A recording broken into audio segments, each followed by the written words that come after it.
कजपञ्जरान्ते अद्यैव मे विशतु मानसराजहंसः प्राणप्रयाणसमये कफवातपित्तैः कण्ठावरोधनविधौ स्मरणं कुतस्ते नारायणं नमस्कृत्य नरं चैव नरोत्तमं देवीं सरस्वतीं व्यासं ततो जयमुदीरयेत् श्रीलक्ष्मीनाथसमारम्भां नाथयामुनिमध्यमाम् अस्मदाचार्यपर्यन्तां वन्दे श्रीगुरुपरम्पराम् अञ्जनानन्दनं वीरं जानकीशोकनाशनं कपीशमक्षहन्तारं वन्दे लङ्काभयङ्करम् भक्ति भक्त भगवंत गुरु चतुर्नाम वपुएक इनके पद बंदन किए नाशत विघ्न अनेक बोलिए सब वृंदावन बिहारी लाल की जय भागवत महापुराण की जय सुखदेव भगवान की जय। परम मंगलमय परात्पर अखिलेश्वर अचिंत कल्याण गुणगण निधान सर्वेश्वर सर्वाधिपति अकारण करुणा वरुणालय अकारण करुणाकारक सकल जन कल्ल शापहारक परात्पर परब्रह्म सच्चिदानंद स्वरूप परम पिता परमात्मा श्री राधा गोविंद सरकार राधा रमण बाधा हरण श्री बांके बिहारी लाल उनका यह वांगमय शब्द में विग्रह श्रीमद् भागवत महापुराण कोटि कोटि नमन कोटि कोटि प्रणाम इस परम पावन पुराण ग्रंथ पारमहंसों की पवन संहिता श्रीमद् भागवतम को नंदनंदन यशोदानंदन ब्रज निरंजन देवकी नंदन श्याम सुंदर श्री कृष्ण के पाद पद्मों पर कोटशा नमन नतमस्तक बंदन एवं अभिनंदन। उनकी आह्लादनी शक्ति प्राण प्रिया जगत बंदनी ब्रह्मांडनी भासुती जगदीश्वरी बरसाने वाली श्री किशोरी जी के पावन चरणारविंदों पर कोटशा प्रणाति समस्त भूतादि का सिय राम मैं सब जग जानी करहूँ प्रणाम जोरी जुग पानी। हम सबका यह परम सौभाग्य कि भागवत साप्ताहिक कथा सीखने का सदसंकल्प विचार लेकर के एक स्थान पर एक साथ जुड़कर इस पावन पुराण श्रीमद् भागवतम की तैयारी कर रहे हैं। बड़ा ही पावन चरित्र प्रसंग पर हम सब बने हुए हैं। महाराज परीक्षित कलयुग को शरण दिए। कलयुग जो गौ रूप धारणी पृथ्वी माता को आकर के एक राजा का छद्म वेश धारण किए थे और आकर के जब डंडे से प्रहार करने लगा तब महाराज परीक्षित को बड़ा क्रोध आया। उन्होंने विचार किया कि जा सुराज प्रिय प्रजा दुखारी सो नृप अवश्य नरक अधिकारी, इसको दंड देना चाहिए। धर्म रूपी जो वृषभ हैं उनके भी तीन पैर टूट चुके हैं, एक पैर से खड़े हैं। उन्होंने निवेदन किया कि यह बतलाइए कि आपको इस प्रकार कष्ट किसने दिया है। तो उन्होंने बतलाया, महाराज कष्ट दुख को लोग तीन प्रकार से समझते हैं। पहला तो कोई प्रारब्ध को इसको मानता है, कोई देवता को, कोई स्वभाव को। तो इसमें आपको जो मत ठीक लगे आप विचार कर लीजिए। तो समझ गए महाराज परीक्षित, कहने लगे कि आप साक्षात धर्म स्वरूप हैं, क्योंकि जो दोष अधर्म का वर्णन करने वाला या जो दोषों का वर्णन करने वाले का पाप है, जो दोष करने वाले को लगता है उसका वर्णन करने वाले को भी लगता है।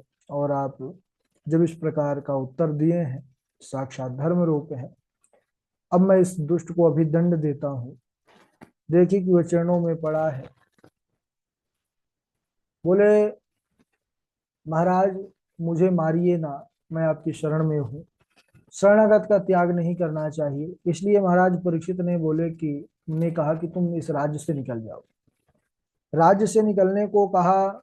अब राज्य संपूर्ण पूरे धरा पर तो महाराज परीक्षित का राज्य है, शासन है। कहाँ जाया जाए? चार स्थान दिया। जब उसने बहुत अनुनय विनय किया कि मुझे कोई स्थान दे दीजिए महाराज, तो चार स्थान दिया कि चार स्थान पर तुम रह सकते हो। द्यूतम पानम स्त्रियः सूना यत्रा धर्मश्चतुर्विधः पुनश्च याचमानाय जात रूप मदात् ततो मृतम मदम कामम रजो वैरम च पंचमम। चार स्थान कहाँ कहाँ दिया? जहाँ जुआ खेला जाता है, जहाँ मदिरापान होता है, जहाँ व्यभिचार होता है और जहाँ हिंसा होती है। चार जगह को देख करके, चार स्थानों को देख करके कलयुग ने कहा कि महाराज ये चारों बड़े निकृष्ट हैं, अच्छे स्थान नहीं है, और मुझ में लाख दोष हैं, लेकिन एक ऐसा गुण है जिस गुण के कारण आपको एक अच्छा स्थान देना चाहिए। गुण क्या है कि कलिकाल में कोई प्रभु का नाम कीर्तन ले कर लेगा तो उससे ही उसका भव सागर पार हो जाएगा। तो भगवान के भजन से ही जीवों का कल्याण होगा, इस विशेष गुण से महाराज परीक्षित प्रसन्न हुए और उन्होंने स्वर्ण में भी कलयुग को निवास दे दिया। अच्छा, स्वर्ण में तो भगवान ने कहा है धातु नामस्मि कांचनम, कि मैं स्वर्ण हूँ धातुओं में। तो फिर कलयुग का वास कैसे है? तो देखिए, जो अधर्म के द्वारा धन कमाया जाए, उससे स्वर्ण लिया जाए, उस स्वर्ण पर कलयुग का ही वास होता है। लेकिन जो धर्म पूर्वक और भगवान को निवेदित करके प्रसाद रूप धारण किया जाए, उसमें भगवान का ही वास होता है। और एक बार महाराज परीक्षित ने देखा पुराना संदूक, वहां पर एक बहुत स्वर्ण का एक मुकुट जो रत्न जड़ित था, और वह मुकुट को देख करके हृदय में लालसा हुई कि ये बड़ा दिव्य मुकुट है, इसको धारण किया जाए आज। अच्छा, वह मुकुट कौन कौन सा मुकुट था? तो जो जरासंध को जीत करके भैया भीम द्रव्य लेकर के आए थे, तब वह मुकुट भी लेकर के आए थे। जरासंध बड़ा दुष्ट था, वह अधर्म का ही रूप था, और उसने अधर्म के द्वारा कई राजाओं को मार करके उनके धन से द्रव्य के द्वारा उस स्वर्ण का मुकुट जो था उसका निर्माण हुआ था। अब उसको जैसे ही महाराज ने धारण किया, कलयुग उस मुकुट पर आकर के महाराज के सर पर नृत्य करने लग गया। अब उसको अवसर मिल गया, तो महाराज की उसी समय बुद्धि है हुई कि चलो आज शिकार खेलने चलते हैं। उसी समय हिंसा की भावना मन में आ गई। महाराज परीक्षित गए, घोड़े पर सवार होकर के पूरा दिन शिकार खेलते रहे। अब मध्याह्न का समय जब हुआ, ज्यादा जोरों की प्यास लगी, तो एक सामने कुटिया देखे एक महात्मा जी के, तो महात्मा जी के पास आए। वह महात्मा कोई और नहीं, समीक ऋषि थे, समाधिस्थ बैठे हुए थे। तो उसी अवस्था पर महाराज परीक्षित ने जल की याचना की कि हे महाराज, मैं प्यासा हूँ, मुझे जल का दान दीजिए। अब समाधिस्थ थे तो सुन नहीं पाए, या उनको कोई बाह्य जगत से प्रयोजन अभी नहीं था, अंदर परमात्मा के ध्यान में मग्न थे। अच्छा, कलयुग सर पर था, इसीलिए महाराज के अंदर विचार की जगह को विचार आ गया कि अरे यह जो महात्मा है, यह पाखंड से आंखें बंद करके मूंद करके बैठा हुआ है, ये सब सुन रहा है और बस उठना ना पड़े, आलस्य के कारण ये बैठा हुआ है। तो झूठी समाधि का ढोंग किया है, ऐसा मन में विचार आया। और एक पड़ा हुआ था बगल में सर्प मरा, उसी सर्प को बाण के नोक से उठाए और महाराज समीक के गले पर लपेट दिए कि अरे तुम्हारे जैसे महात्माओं का, ढोंगी महात्माओं का ऐसे ही स्वागत किया जाना चाहिए मरे हुए सर्प से, इसी की माला। अब यह महाराज परीक्षित का विवेक नहीं था, यह तो कलयुग का प्रभाव था जो महाराज से ऐसा हुआ। महाराज परीक्षित लौट करके सज्जनों चले गए अपने राज्य को। इधर श्रृंगी, इनके पुत्र का नाम है समीक के ऋषि का समीक ऋषि के पुत्र का नाम है श्रृंगी। यह साथी बालकों के साथ खेल रहे थे, छोटी अवस्था ही थी इनकी। तब तक इनको पता चला अपने साथियों के द्वारा कि पिताजी के गले पर कोई मरा सर्प डाल करके चला गया है। तो महाराज समीक के पास जब आए, पिताजी के पास, उनकी अवस्था देख करके रोने लग गए। उनको बड़ा कष्ट हुआ कि हमारे पिता का इतना बड़ा अपमान, एक ऋषि का अपमान इस भारत भूमि पर। बड़ा क्रोध आया।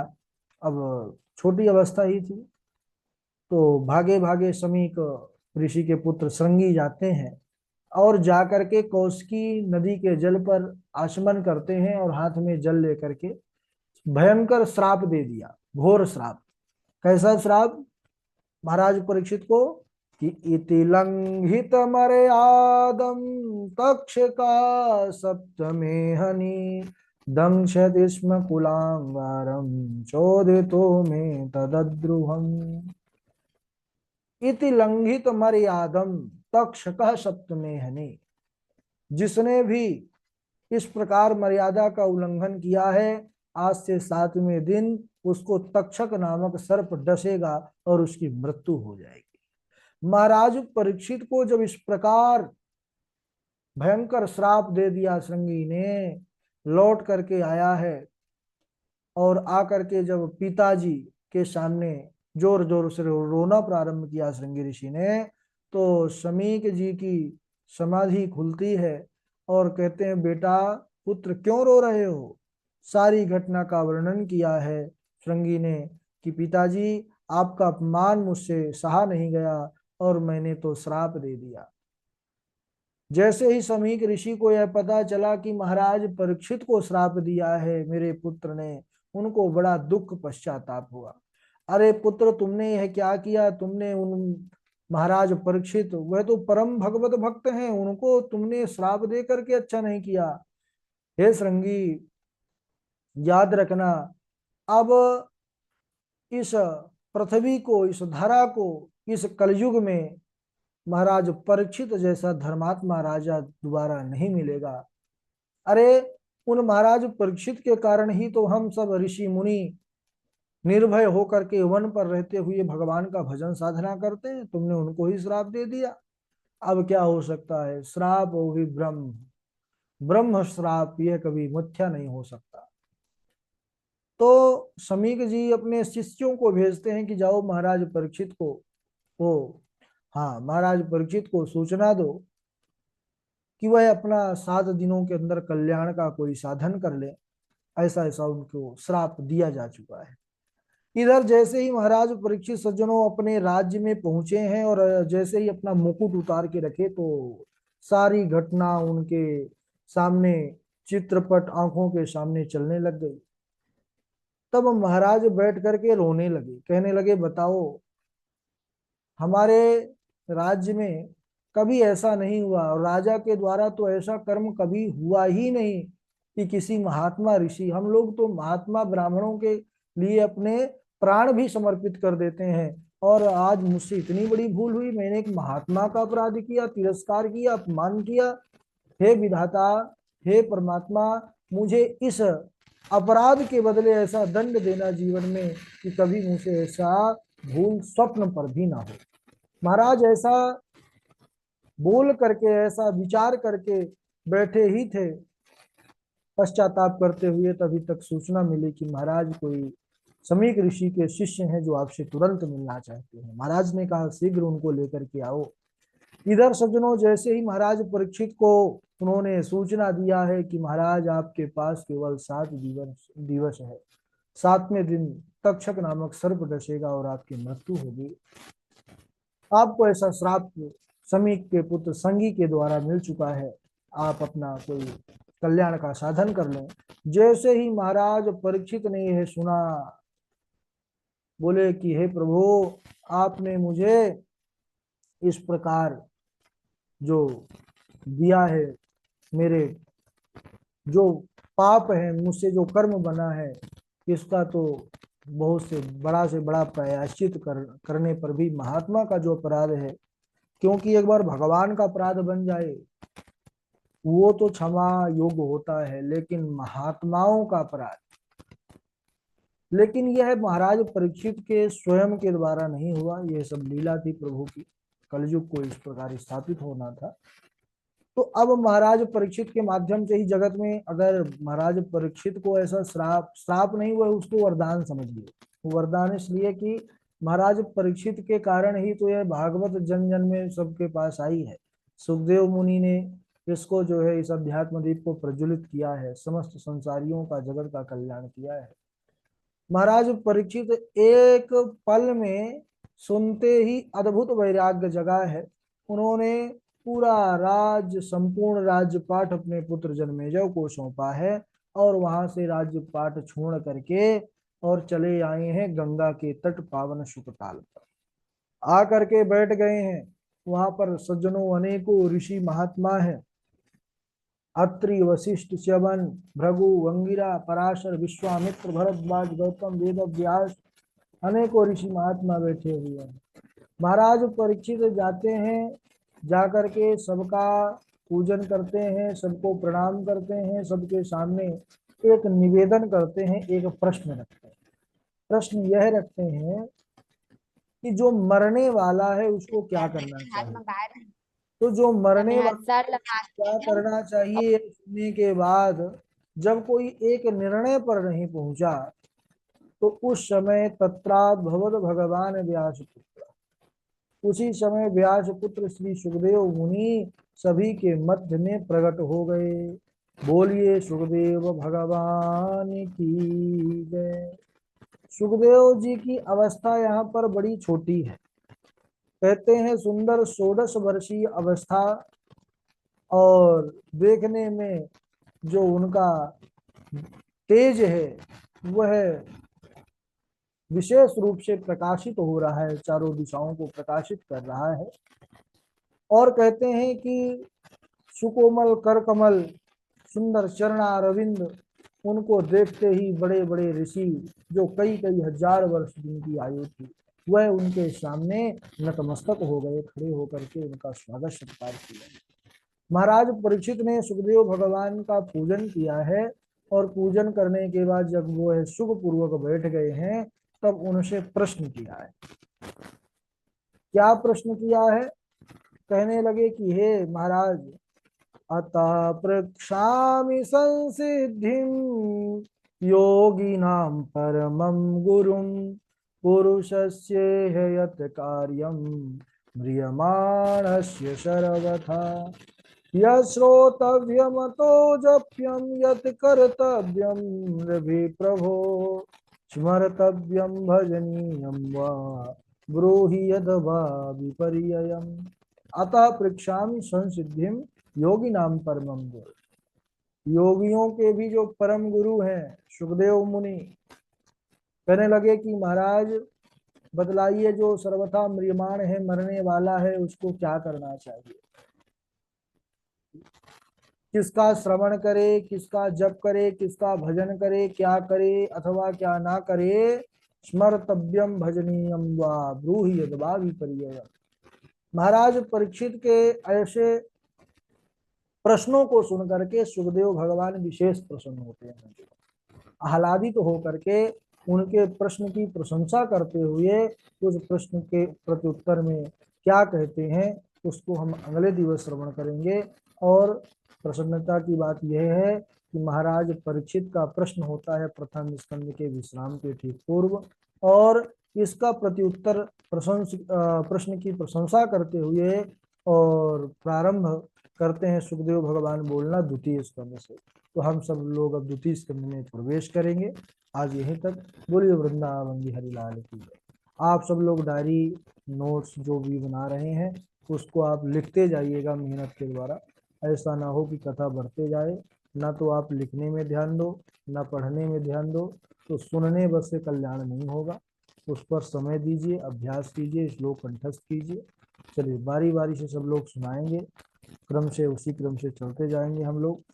सर्वप्रथम भावना है, भावना जी के बाद वाजपेयी जी हैं, फिर हमारे झा जी हैं, वासवी शर्मा जी हैं, वासवी जी के बाद कृष्णा जी हैं, कृष्णा जी के बाद प्रशांत पांडे जी हैं, प्रशांत पांडे जी के बाद नीरज मिश्रा जी हैं, नीरज मिश्रा जी के बाद जय द्विवेदी जी हैं, और उनके बाद माही दीक्षित जी हैं, और उमंग शुक्ला जी हैं, वैष्णवी तिवारी जी हैं, बबीता जी हैं, नरोत्तम जी हैं, और जय द्विवेदी जी हैं।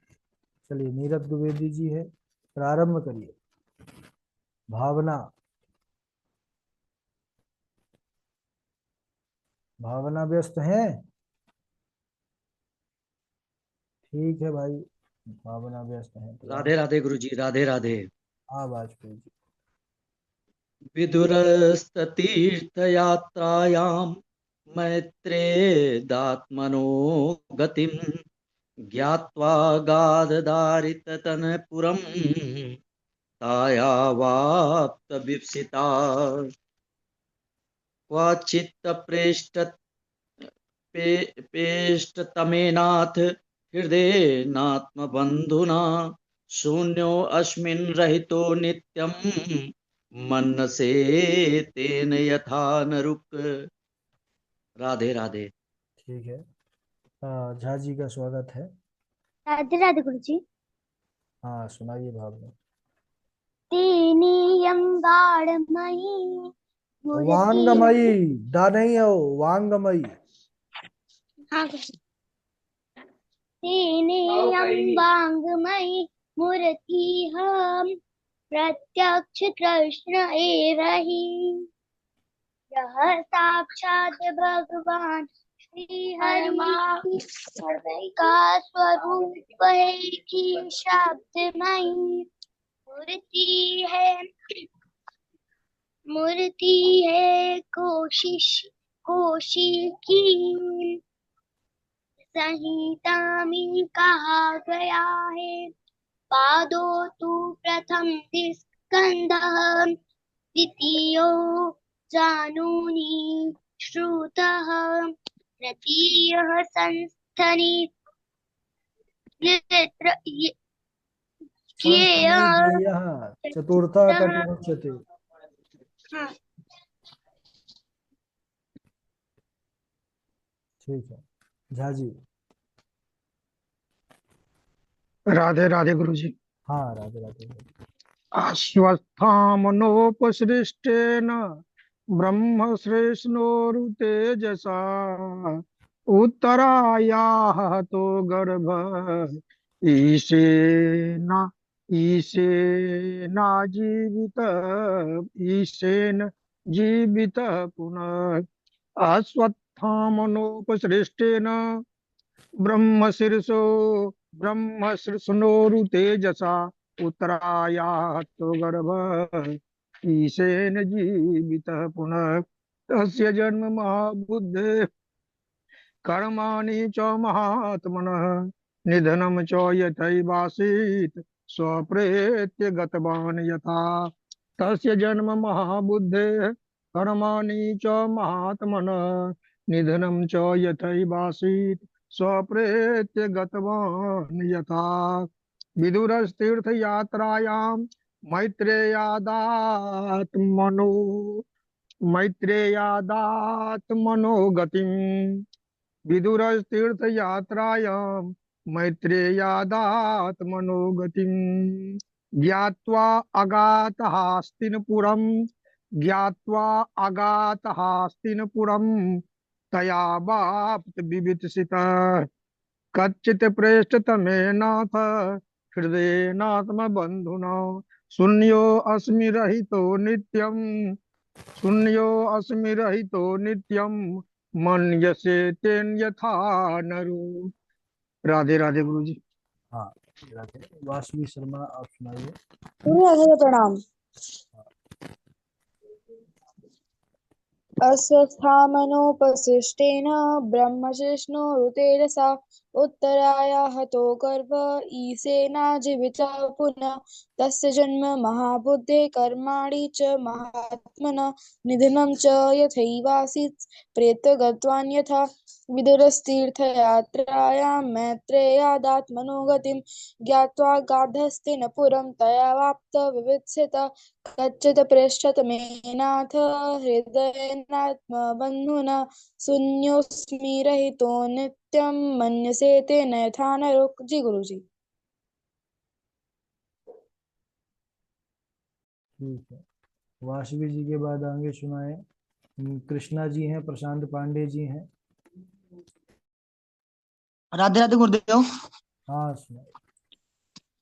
कच्चित प्रेष्यतमेनात हृदयेनात्मबन्धुना शून्योऽस्मि रहितो नित्यं मनसे तेन्यता न रुक्तः। राधे राधे गुरुदेव। राधे राधे गुरु जी। चरण स्पर्श। हाँ, सुनाइए पांडे। अश्वत्थामां नोपसृष्टेन ब्रह्मशीर्षोरुतेजसा पुत्राया हतो गर्भायुषेण सा जीवितः पुनः तस्य जन्म महाबुद्धे कर्मणि च महात्मना निधनं च यथैवासीत् स प्रेत्य गतवान् यथा। राधे राधे गुरु जी।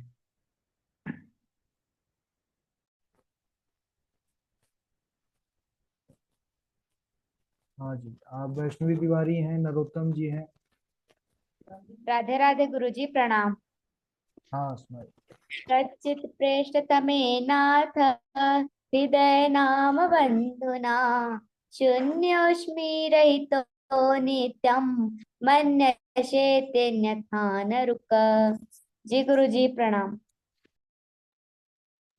हाँ जी नरोत्तम, राधे राधे गुरुजी। सुनाइए नेटवर्क में जाकर।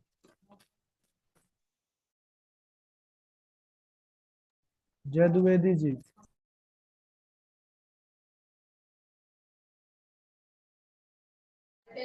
राधे राधे गुरुजी चरण स्पर्श। हाँ हाँ। अश्वत्थाम्नोपसृष्टेन ब्रह्मशीर्ष्णोरुतेजसा उत्तराया हतो गर्भ इषेना जीवितः पुनः तस्य जन्म महाबुद्धे कर्माणि च महात्मन निधनं निधनं च यथेवासीत् सप्रेत्य गतवान् यथा। राधे राधे गुरुजी प्रणाम।